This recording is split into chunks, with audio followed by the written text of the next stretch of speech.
আসসালামু আলাইকুম। Hello everyone. আজকে আমি খুবই সহজ নিয়মে সমোসার শীট তৈরি করে আপনাদেরকে দেখাবো।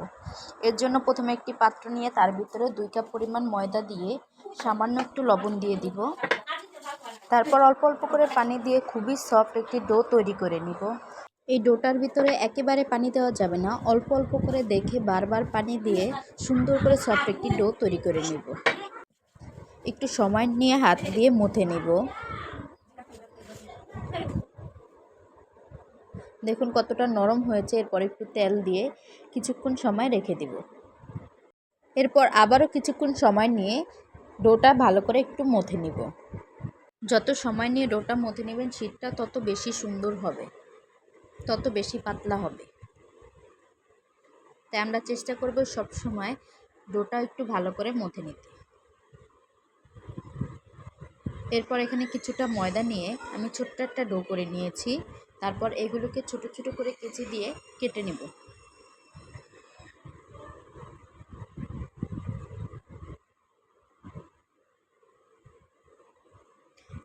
ছোট ছোট করে কেটে নিলে রুটির ডোগুলো করতে সহজ হবে।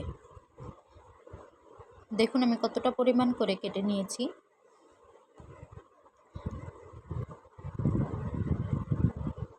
এরপর এগুলোকে বেলে ছোট ছোট রুটি করে নিব।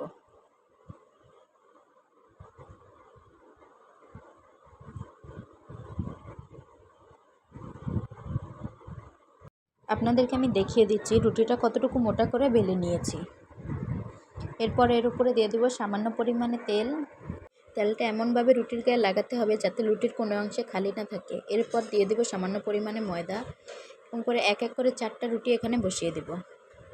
আমার রুটিগুলো যদিও একা বেঁকা হয়েছে, সমস্যা নেই, আপনাদেরকে আমি দেখিয়ে দেবো, এতে কোনো সমস্যা হবে না।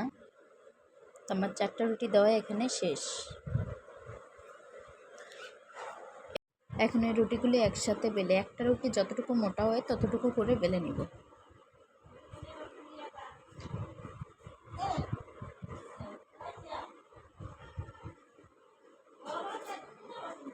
যতটা বড় করা সম্ভব আমরা ততটা বড় করে রুটিটা বেলে নেব।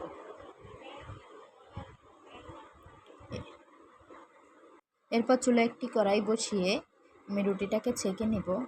2 পাশে যাতে সামান্য দাগ পড়ে তাহলেই হবে। যদিও আমার রুটিটা বড় হয়ে গেছে, আমার কড়াইটা অনেক ছোট, তার জন্য এভাবে আমার করতে হচ্ছে। এরপর চুলা থেকে নামিয়ে ঠান্ডা করে এক এক করে রুটিগুলো সব আলাদা করে নেব। দেখুন আমার শীটগুলো কতটা পাতলা হয়েছে, হাতের আঙুলগুলো এপাশ থেকে ওপাশে দেখা যাচ্ছে।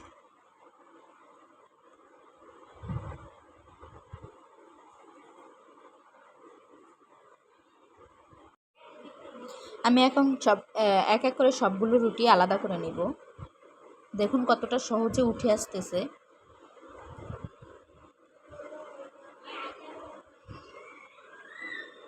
সবগুলো রুটি একসাথে করে সমোসার সাইজ করে কেটে নিব।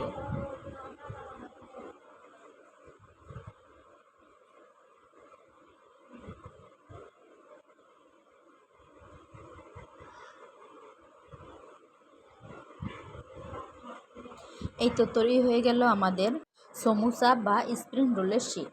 এই শ্যুটগুলো থাকলে যে কোনো সময় যে কোনো মুহূর্তে আপনারা সমোসা বা স্প্রিং রোল তৈরি করে খেতে পারবেন। এগুলো এখন ডিপ ফ্রিজে সংরক্ষণ করলে বছরের পর বছর ভালো থাকবে।